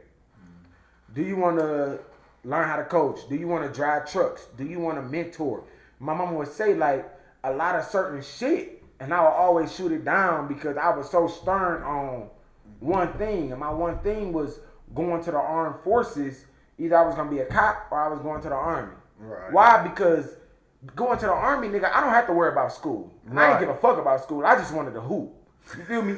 I swear to God, I kid you not. I graduated because I wanted to hoop. Once I found out the curriculums you had to pass in college, I graduated the top half of my class. I graduated all of this prestige shit. But nigga, I only did that shit to go to college and hoop. And once I went to college and hoop, nigga, I failed. Why? Bullshit. But anyway, my mama would ask me these questions and I would always shoot them down. But everything that she asks me now, at the age of 30, I've accomplished. You feel me? I mentor kids. I coach. I got my own business. I'm outstanding at my job that I work, not my career. My job, you feel me? I got another project that I'm working on. And that's because even at a young age, like you said, Right. your parent knows your child. And she knew me. You feel me? And she knew what I could do, but I didn't know myself enough. Exactly. I wish, and I'm saying this for those kids because I do understand that kids do watch our shows. Some people know you before you know yourself. Because I when mean, I'm they getting sit to there and learn look at myself, you, and you they done already took that road. So you done came at the fork in the road because it's all about a fucking fork in the road. Is it one fork? Is it two forks? Is it three? Motherfucker, it's still one road. But you gonna come up with a whole 1,000 of motherfucking disputations on what you should and shouldn't do while you taking your journey. But understand while you taking your journey, you gotta pay attention and you gotta listen. Because if you're not listening to the OGs, Right. you feel me? You gonna have it harder on yourself. If you that motherfucker that's walking around with I hate to use the word prideful. So I'm not gonna use prideful because prideful is I know that I'm better than you, but I demean myself to make you feel better. I don't Fuck think that. it's- Fuck that. I don't think it's pride. I think it's arrogance. Pride and arrogance run hand in hand to me. Yeah. When I know I'm good at something, Michael Jordan, motherfucking Kobe, motherfucking LeBron, Allen Iverson stepping over Tyronn Lue, nigga. I know I'm better than you, so I'm gonna treat you like I'm fucking better than you. The world is about competing. Yeah. The world is a fucking competition. So if you walk it's around very telling your competitive. kids and your friends that I ain't trying to compete, bitch, you competed for that nigga. Bitch, you competed for that chick. Bitch, you competed for that job, that degree, that motherfucking. Everything is about a competition. So stop teaching our kids that you ain't got to compete with everything you do. Why not? I competed to get a car. Another man wanted to buy the car that I had. So I walked up and I said, oh, you want that car? He said, yeah. So I said, hey, the tag on there is 5 bands. I got 6. He said, oh. And walked away. I'm competing. That's why I always gracefully bow down, man. Because, I mean, I don't, my life, I don't never want to compete. I don't never want to. I don't compete. I don't want That's my impossible. Life. No, it's not impossible. How? Because did you not compete for a team leader job? No. Why not? Because I just put my qualifications and left it at that. I didn't have to. Little do you know you competed. Because the other motherfuckers who wanted it. Only time you compete is when you put effort into it. Okay, well, I guess I'm always putting effort into everything that I do. I'm not going to compete because for the simple fact is that I don't think that I'm better than anybody. I think I'm better than everybody. If I want to do it, if I choose to do it and I do it wholeheartedly, I'm better than you. I don't want to be better than anybody. I just want to be me. And me, I don't have a competitive side because if I did, I would be like, okay, this motherfucker got a Hellcat. I don't want a Hellcat. I compete in my lane. I compete in my lane. You know what I'm saying? I can. People that know me all the time, they say, you so like down to earth and you so just like chill. Cause you don't try to be, this. You don't try to flaunt this or, be like that. One person seen me in my diamond watch, and it's not even a brag or something. This motherfucker said, like, you got a diamond watch? I was like, yeah. That's like, out of everybody that I know, I never pictured you having a diamond watch. And I was like, why? I was like, I wear it, like, I done had it for years. I wear it every once in a while. Not a big thing and shit. They be like, cuz you are so much of a laid back person, you know what I'm saying, with everything you do, you'll see you out in somebody's front yard like fucking just edging grass. Which is fine. You know what I'm saying? Look, I got a landscaping company. My thing is that I never put myself in a position to where people think I'm competing because I don't want to compete with you. I want to know. That shit is inedible. Dude, you got to understand. Don't compete with people. That's a losing streak. You got to understand. See, black people, we compete with each other now. That's why we ain't got shit. See, no, when I say competing, I'm talking about goals and ambitions. I mean, goals and ambition is not competing. Goals and ambition is what it is. Goals and ambition.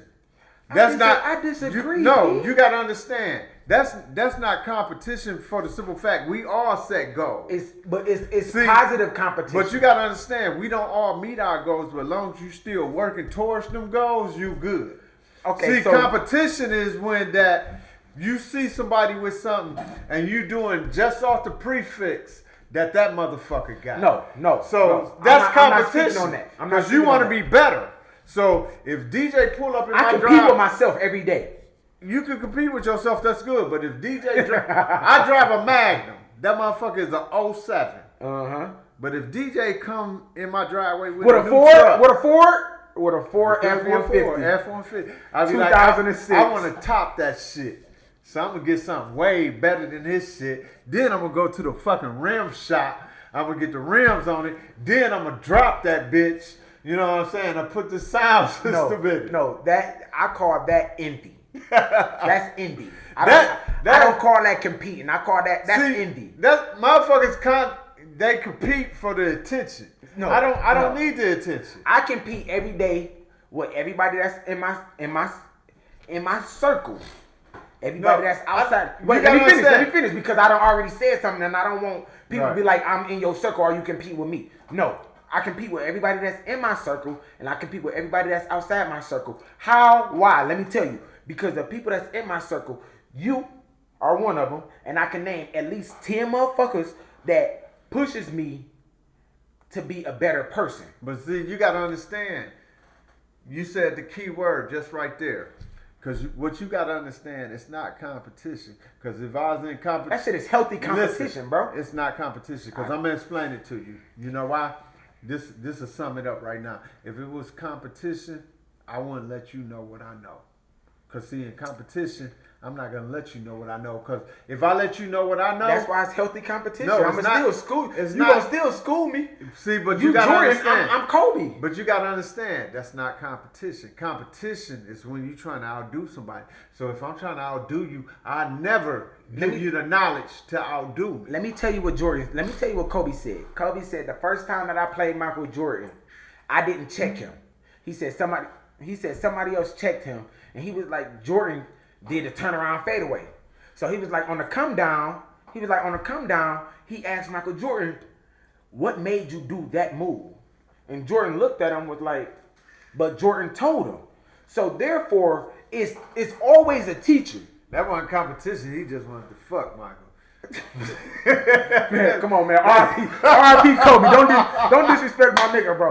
So, like I was saying, yet and still, I gotta understand and I gotta respect who came before me. But you gotta understand, like, see, on real shit in the black community, I don't say competition for the simple fact it's too many blacks out here competing against each other. And I can understand what you're saying when you say healthy competition, but it's too many black people out here competing against each other for no fucking reason, and they not even helping each other. Oh, see, no, I help. They to the point like, I'm not gonna help you because I don't want you doing better than me. I want to be to the point where I'm looking down at you because you ain't shit, because you ain't got what I got. You know what I'm saying? I'm the type of motherfucker, I can walk past a motherfucker, take this ring off, and be like, you need it more than I do. I do. No, I'm not gonna. Yeah, there you go. I ain't put a motherfucker on blast right there. You straight. But I feel like competition is healthy. You understand on how that. you take it. You know what I'm saying? It's some people that I look at and in my mind I always feel like I'm a good judge of character and I'm very observant. I can walk past some people and I might not give money to, and they might be out there, with the homeless sign and whole shit. And them motherfuckers make more than You know you what I'm make. saying? Exactly. Yeah, fuck yeah, they hustlers. Yeah. But I mean, it's some that need money, then there's some that don't. And you can tell a lot of times there's some that don't. The motherfuckers that's too clean. You know what I'm saying? Or they look a little dirty with a cigarette in their ear. Right. And they nonchalant. Like, you got to understand this. Hustling.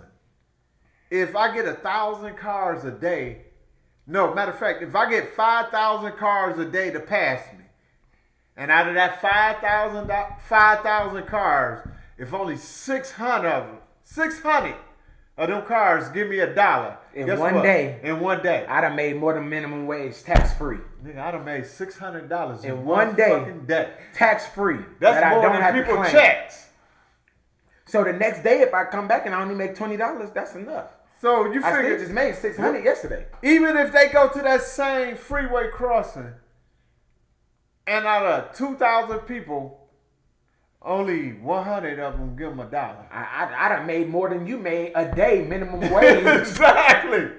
Nigga, the average motherfucker make minimum wage a day is like $50-$60, and I just doubled that shit. So you gotta understand, So like, them motherfuckers that be on the freeways and Smart. and understand this shit, and they no know matter how y'all they know feel how about to calculate shit. they're gonna make over 100,000 a year on average. Like Big Mike said, who's the motherfucking pimp and who's the hoe? motherfucking simp? Oh, Nigga. the hoe. Nigga. You gotta understand, it's all about calculation. It's all about money. Cause see, you might ride past him and be like, that bum ass nigga. Man, fuck him. I ain't giving him $1. That motherfucker probably got a house more out colder than me and you. That look way better than your shit. You live in a stuff though, no, you in a bando. That motherfucker probably got a panther in his Nigga. backyard. But that's what I mean by it's all about a hustle. It's a competition because even when you see that motherfucker right there on that corner, what do you do when you look across the street from that motherfucker? Right. You see somebody else. So he competing against him or her to get that buck that you ain't get.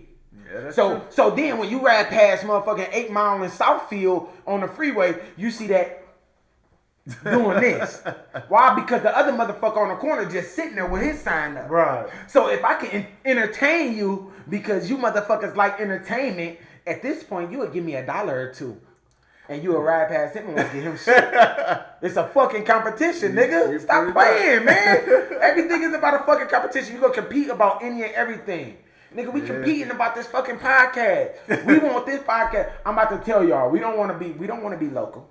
We don't want to be local. We want to grace the stages of 1,000 million people. I want somebody to call this nigga and say, "Hey, can you guys come to our school and teach or preach or talk or listen or do something?" And he called me and say, "Hey D, they want us to," and I say, "Oh, we there." You feel me? But we competing with them. We competing with them for that one phone call, bro. If they get it, we not gonna knock them.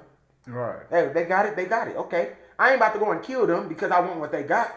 I'm not about to envy them. I'm not about to lust over the natures of they fruit. You feel me? Right. No, I'm gonna be happy for them because they got it. Right. But yet and still, I wanted it. So what is gonna make us do? We Gotta just gonna hustle keep staying harder. low. No, we gonna hustle harder, nigga. Yeah, exactly. Fuck you mean? Everything is a competition. I compete about everything, bro.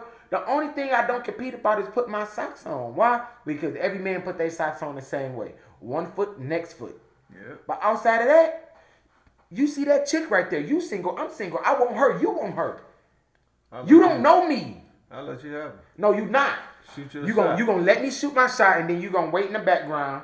You gonna wait until I leave and then you gonna come and shoot your I'ma shot. see We in the if- club, I'm bro. gonna see if the grenade's gonna fall. Shit, you know what I'm saying? We both want the same chick. We both want the same job. I don't know you. You don't know me. You gonna put your application in. I'm gonna put my application in. I'm like Biggie. I wait till you drop that line, then I sneak up from behind. Whatever, bro. All I'm trying to explain Ask is you what your interest we is. gotta Who understand. you be though. with? Things that make you smile.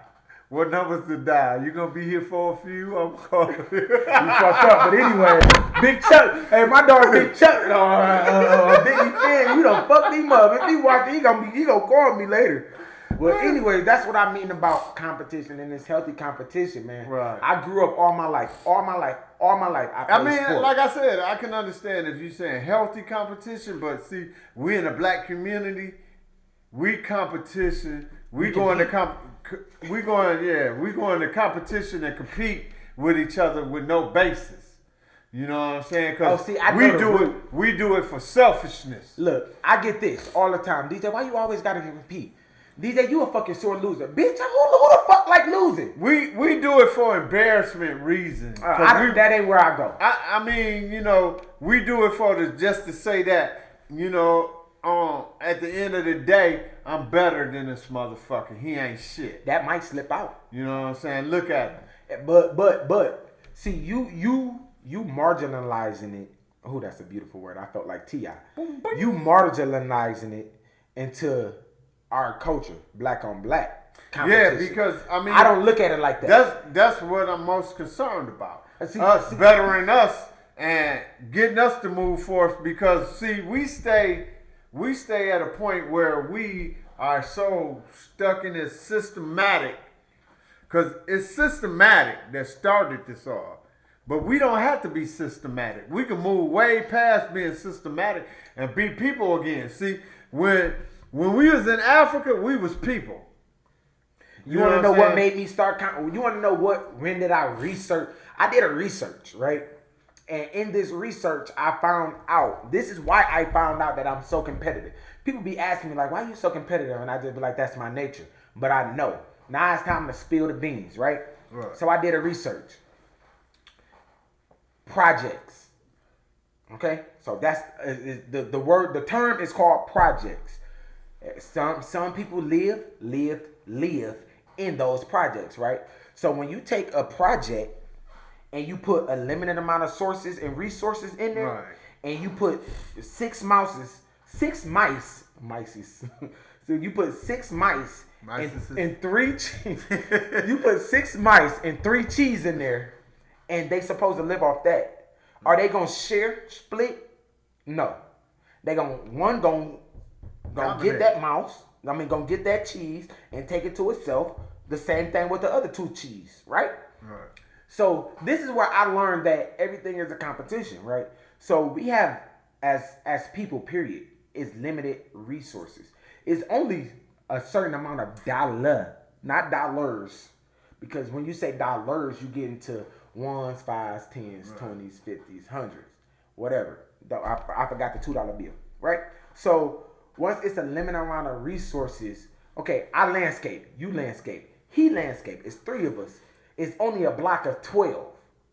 We all gotta feed our family, right? You see, I tell you in the simple fact that I can only do so much work. So when I'm at my peak of doing work, I'm still gonna pass the work down on to you. Right. And see, but that's when you reach the level of success. But now you coasting. It's not even success. It's just that me handling so much. People, like I used to tell people, you know what I'm saying? They was like, you was very successful when you was a pharmaceutical. And when I was in the pharmaceutical business. At Rite Aid or CVS? I can't say. I'm under contract. But when I was in the pharmaceutical business, what people respected about me, no matter how many pharmaceuticals I sold or what state or where I was at, I still passed the buck down to people that didn't, you know what I'm saying, meet that margarine that I met. Do you know what you did? You employed. It wasn't even employed because I was like, look, this is the connect. You do this and that. I basically showed them the game, how to move, how to make the money. Because, I mean, I didn't never want to be that person that say, you know what I'm saying, I'm better than you, I make more than you. It's not about, I'm on top. You know what I'm saying? That's what you thinking. Ultimate power. You thinking in the aspect of... No, it's competition to the point of I want to get here and I want to be to a certain anarchy and shit, make it to this level. But, I mean, even to this day, when people say my name and they remember things about me, they remember, he was always a Dow-style person and always... A what? Dow-style.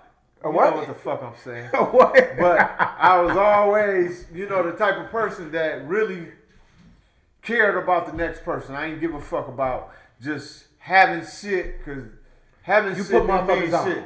Yeah, that didn't mean shit to me because I like to see the next person on the same level doing the same shit that I'm doing. Which is still competing. I'm just helping you as I go. But see, it ain't competing when you're not competing against anybody. So look, dig this. So okay, you gotta understand. Listen. You gotta understand. I'm not competing against anybody because I want to see everybody on the same level.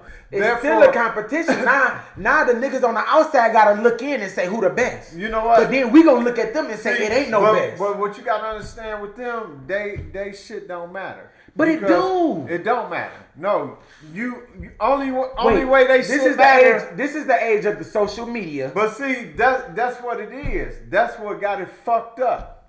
That's why niggas out of control. That's why niggas Want me to tell you what's the matter with niggas right now? What? Niggas ain't got no leader. That's what's the matter with As far niggas. as what? See, back in the day, Are you saying niggas? niggas. Or That's why back in the days you had Martin Luther King. Back in the days you had Malcolm X.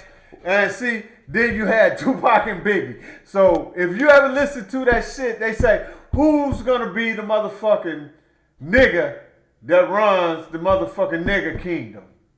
You know what I'm saying? That's why everybody was like Tupac, Biggie, Malcolm X, Martin Luther King. Right now you don't have a leader in the nigga community. So everybody doing their own shit. You know what I'm saying? One important part in Malcolm X movie, when the police officer told him, you need to get your niggas out of here. And he was like, oh. And he put up his hand and he did that shit and all the niggas moved. And the first thing that motherfucker said, should no one nigga have that much motherfucking power? So who's gonna rule the nigga kingdom? Cause see, right now, we ain't got nobody that's pushing that. See, Tupac, one thing about Tupac, he was the next motherfucker to rule the nigga kingdom.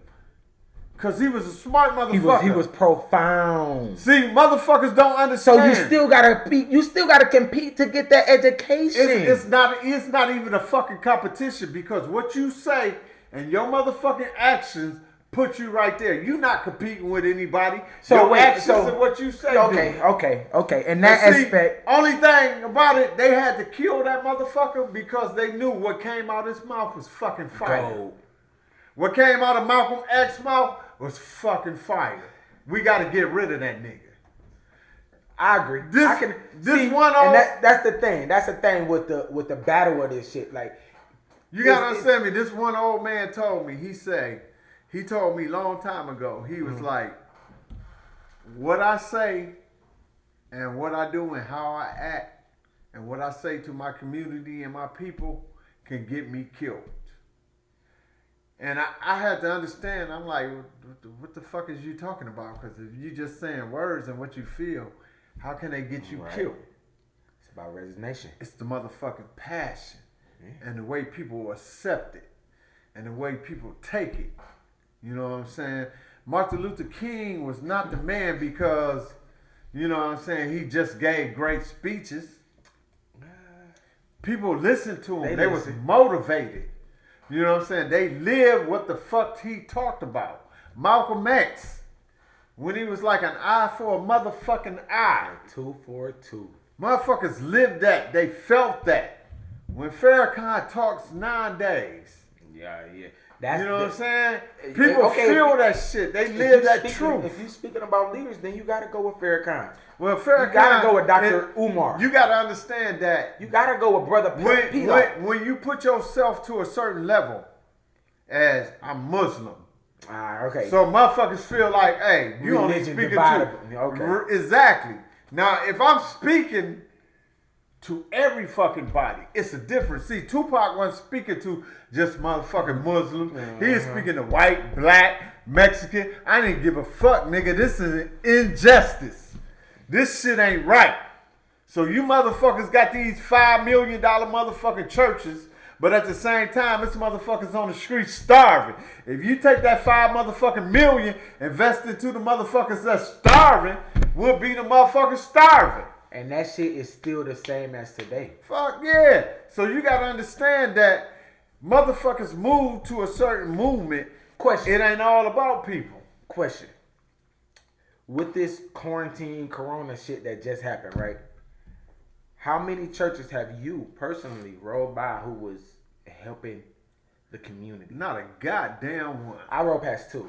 So I don't want to just shoot churches down. I rolled past 2. And on the internet, I probably ran by. I'm a throw out 10. Let me tell you statuses that I caught. I don't give a fuck about no church. I don't give a fuck about no Jesus Christ. I don't give a fuck about Abraham. Wait, stop. Because the only way through the gates of heaven is through Jesus Christ. If you believe you're going to the gates of heaven, you just about as ignorant as all these other motherfuckers. But the Bible says so. So it's either heaven or hell. Nigga, the Bible, man-made, document? No, it's inspired. A man Okay, wrote it, but it let was me- inspired Let me tell by you something. other people. If you want to read some real shit, jump on that motherfucking plane, go to Egypt, and look on the walls of Egypt. And look at all that shit that they left for you.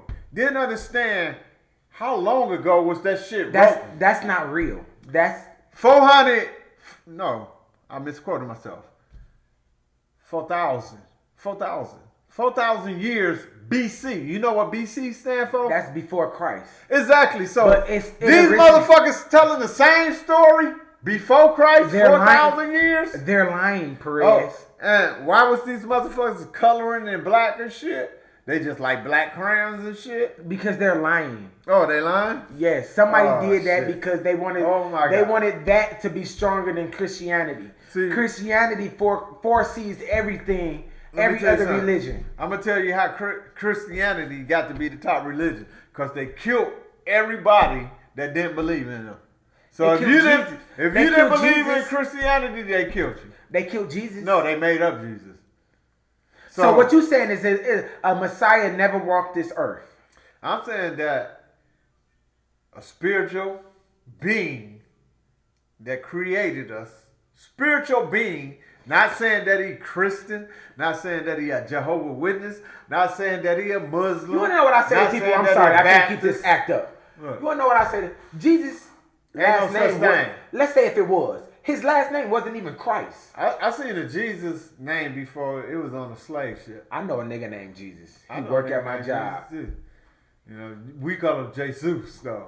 I know. Motherfucker ride. I know. I'm. Jesus got the hell of a weed. I guess that's why everybody call him Jesus. Because he delivering. Right. He turned the fish into. See, but what people gotta understand is, if you say you Muslim and I say I'm Christian, how can we be brothers? Because we not agreeing with shit. Because the But whole division guess, comes with guess religion. what? If you say you spiritual and you believe in a higher being, guess what? We I can brothers. relate. I can relate because I'm spiritual too. And this is what I I tell believe in a people. higher being too.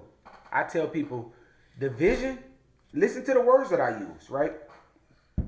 Division, What rhymes with division? religion. Yeah. Bam. Now you get from division, religion, then it go from religion to separation, then separation to segregation. Because why am I going to hell if I don't believe in Jesus Christ, but I believe in a spiritual father? I believe that there is a power above me. Oh, fuck yeah. I believe that there is a power. Now I got to preach. Now listen, son, listen. I believe that there is a higher power. You may call him God. I may call him Father. You may call him whatever you choose to call him. But we have to I understand. say spiritual being. We have to understand. Listen I don't to want this to give one. you no name. Because this is Because where I don't know this who the is- fuck you are. This is why I catch people up at. God is a what? Title. So if God is a title, what is God's name? You ever go somewhere? This is the real shit right here. You ever go somewhere and you walk in and you see somebody and you be like, who the fuck are you? Mm-hmm. That's Jesus. Do we got blonde hair, blue eyes? Hey, we don't know what the fuck he got. Because you don't know who the fuck he is. I remember I was a kid and the lady, I never forget her name. Her name was Miss Mary, bro. She used to always say, if a cat come up on, because we had cats in our neighborhood. Alley cats, street cats, whatever, stray cats. Right. Cat used to always come up. She say, if a cat come up on your porch, you feed him. I said, why? Because that could be Jesus. When I was a kid, I was in church. Right. But when she said that shit, I was like I thought Jesus was going to come back as a human. But then as I continued to learn, that's if Jesus came back, he came back as a human, that's reincarnation. Christianity don't believe in reincarnation. So, damn, we just switched the subject. Anyway, Christianity don't believe in reincarnation. Right. The guys in my neighborhood just put M80s in the cat's ass and Blew them bitches some shit. You know, I can't relate to that story. So if a cat come up, you torment that motherfucker, huh? Shit. But This has been a hell of a conversation, bro. Right. We fucking, we surpassed the hour. We an hour and 48 minutes, 50 minutes. And it was a good talk, bro. We miss y'all. This shows right here that we fucking miss y'all, bro. Hands down. We could keep going. You want to keep going? No, I got some shit to do. we'll end it. It's cheese on the floor. We'll end it, man. Right. Thanks for everybody who came out to listen, came out to see us. We truly, truly, truly miss y'all, man. We truly did. It's been 3 months without y'all, and we've been texting each other. Right. Can we go? Can we go? Can No, we go? no. Shit. Governor said no. You know, but we Man. here. We back, man. You know. We done spoke on the corona. We done spoke on black on black, the Black Power movement, Right. All Lives Matter, Black Lives Matter, being personal competition, competing, healthy competition. We done even spoke on what divides us as a whole, man. What we got to do is we got to understand who we are as a person and don't let nothing else come between the love that we have for each other. If I love this man right here like I say I do, then who he serve or what he believe or what he understand is all in between him and himself. It's not going to neglect the love that I have for him. And the same go for you, her, him, she. Right. I ain't going to say it because no, but anyways, you know, so we love y'all, man. Follow us, Any Everything by Two Kings. Y'all see it up here. Any Everything Podcast by Two Kings. This King Perez. King DJ. YouTube, Facebook, Instagram. Tap into us. We love y'all. We appreciate y'all. We hope all is well with y'all. You ready for that exit music? There you go. And see, and what we gotta understand, we as people is just people, It's hard to whether be out black in or this white. when cops are You know what I'm sadistic. saying? We all the Murdered a man same. in We broad gotta day. work, man. All of us We got a lot of fucking work to Hurting do. big for his We do. life while he struggled We do. to breathe. But you want to know what? You increase the The pressure work with that his we got to neck do under your knee. is betterment Fuck for police. the whole We've been community. screaming that for Everybody. years The whole now. community. Fed It's up not. with the crooked It's not about laws. me. Sick of shedding It's not tears, about man. self. Your job is It's to not protect about. the It's service. about When they everybody. explain how a Once we traffic come stop on to one fight the accord, murder, you don't deserve to hold nobody the fuck with position us. of a thug. Nobody. Racist motherfuckers get a kick out of killing minorities. This shit is sick. Now they wanna call us tyrants. Say we violent when we fight back. They organize against those who oppress us. They don't like that.